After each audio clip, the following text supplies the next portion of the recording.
the In Sync is fine in the front row. That's great. Full boy band vibes. I haven't seen a hat like that in 10 years. Honestly, 10 years. Thank you guys. Welcome, ninjas. No one saw you.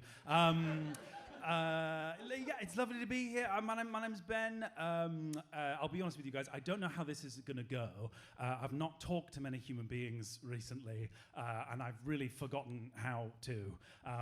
I've really forgotten like all of my social skills. I work at a bookshop at the moment, and the other day a customer came in, and we finished a transaction, and they said thank you, and I just went, no choice. So I don't know, man. I'm just going to say some things. If you like them, laugh at them. If you don't, just let them wash over you like Enya. It's what I'm going for. Lounge jazz. This is drive time whale song, I'm afraid, for some of you. So yeah, my name's Ben. My name's Ben Pope. Ben is short for Benedict, so my full name is Benedict Pope, which is, thank you, sir, not a joke. That's my actual human name. Benedict, the name of a villain in a period drama, and Pope, the name of a villain now. That's me. Quite a weird couple of years. Would you agree? A few shenanigans. Yeah, we'd agree. Yeah, pretty strange. I went into this pandemic in my mid-20s, and I've come out 30. And I don't like it. I'll be honest. I went in wanting a girlfriend. I've come out wanting an allotment. That's. We're not what I asked for, I'll be honest. Genuinely, this is true. In the last 2 years, I became a dad. So, yeah, no one gives a shit. Fine, that's absolutely...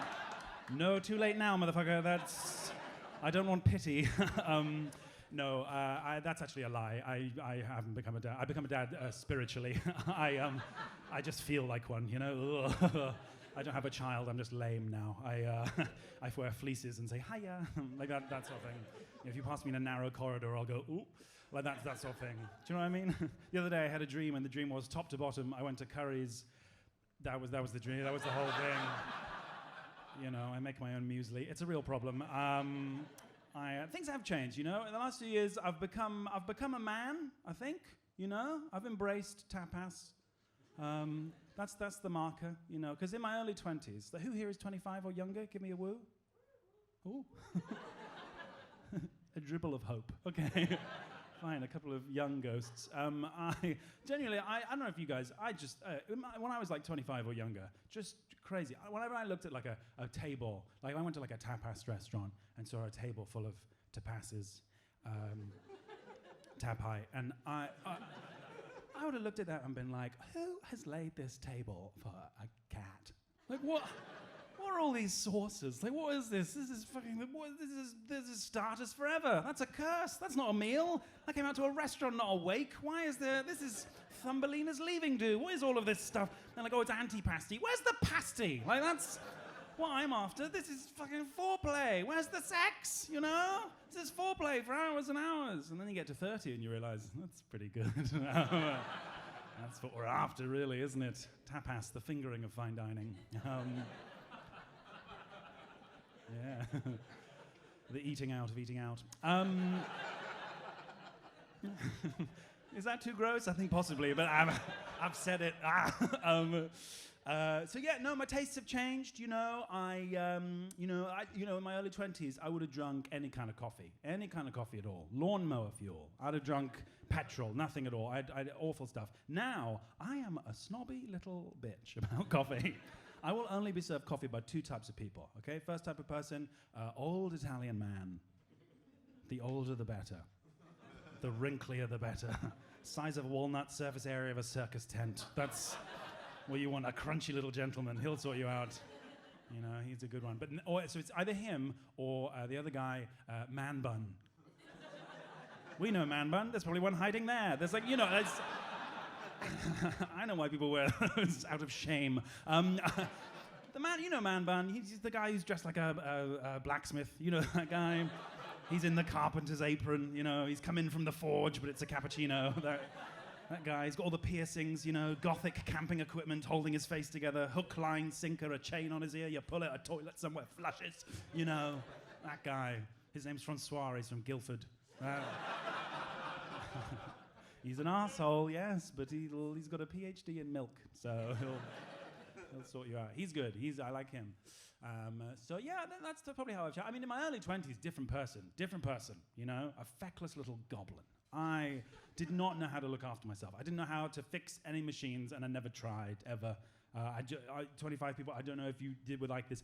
We used to have a washing machine, and still do, and not to brag. And I never understood the hieroglyphs around the dial. So I would just spin it like a croupier. Just like, put it all on wool, ha! No idea, putting change in the drawers, didn't understand how it worked. We had a dishwasher, and the dishwasher broke because it kept asking for salt, and I didn't believe it. You don't put salt in the dishwasher, I'm sorry. I want my plates to be clean, not delicious. That's not how that works. We didn't know how to look after ourselves at all. Like I never paid attention to the sell-by date on any food ever. Like that is just never. Like we literally are. I bet you guys are this. I bet this is you. Like our fridge, a nightmare, a complete nightmare. Just like people will be like, this cream is off, and we'd be like, no, it's vintage. Like that's not okay. Someone found some ham in our fridge once that was 2 months out of date, right? And someone was like flapping it about, being like, this is a nightmare. And someone else was like, oh man, don't worry, time's a construct. So, so we ate the ham. We ate the ham, and we all had terrible dreams. And then instead of throwing the ham away, we just started calling the ham Nightmare Ham. Just our own private meaty ayahuasca.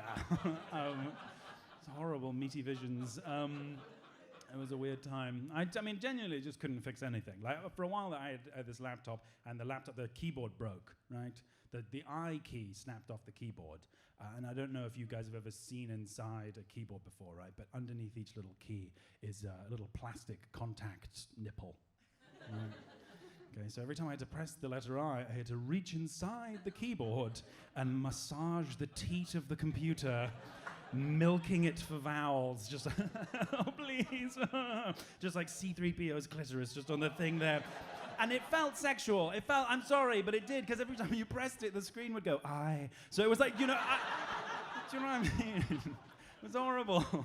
Because also, like, you can't sub out I. You can't get rid of I, you know? You can't thesaurus out I, because I is in so many English words, including the word I. Like, I couldn't use me instead. Like, you sound like the fucking Cookie Monster. Sending emails being like, me hope you are well. Like, that doesn't mean anything. Me, I'm sorry for your loss. Like, it doesn't work, you know? So yes, a strange old time. I'll tell you one more story, guys, and then I'll go away. I've been trying to look after myself better in general. I would say, trying to be a better boy. I did an STI check the other day. Thank you. That's the grossest way that I can tell you I've had sex recently. Not the most, not the most dramatic way. I think that would be, this is my son. No, I did the STI thing, and I did, the one where they, the DIY one, right, where they send it to you in the post, and you do it, and you pee in the little thing, and then you give them the little blood sacrifice, and then you put that in a post box, which feels that close to vandalism. Like, it's really weird. Like, I think the gentlemanly way to do it would be to like cross the borough and go to the clinic and have all the finest physicians in the area examine your dick. But I did the one where you piss in the sachet and make the postman hold it. So which just feels weird, But I did it. I felt good about myself. I was doing it. I peed in the sachet, and there's that really fun bit where you pour it into the test tube and you catch yourself in the mirror, and you're like, "Hello, Einstein." Oh. Someone gets CERN on the phone. My God, we've got a scientist. So I nailed that bit. I put it in the envelope, second class, because I was quietly confident. And then I did the blood bit. And the blood bit, I'll tell you, did not go as well. The blood bit much harder, right? Because you have to, like, I don't know if anyone's done it. Who here has done one recently? Give me a woo. Okay. Good. The rest of you, rotten apples. What is... All virgins? It's one or the other. That's the better case scenario. Gross. Okay. I won't get too close. Basically, like, what you have to do is you get like 3 goes. You get like 3 fingers, and you get to you have to basically like try and get some blood out of each one. I tried this finger first. No blood in that finger. In that whole empty sausage of a fit. Nothing at all. Just nothing at all. So it's like, okay, so I tried this one.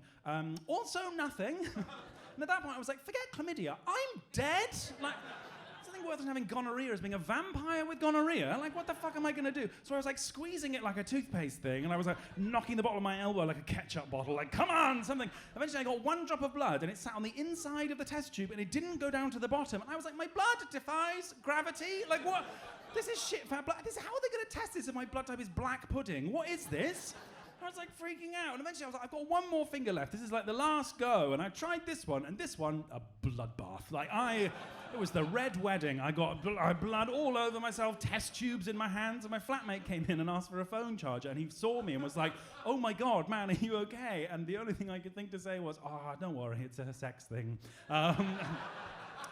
So it didn't go according to plan. Guys, this has been a lovely pleasure. You've got a fantastic night ahead of you. My name is Ben Pope. Enjoy the rest of your lives. Thank you very much. Cheers.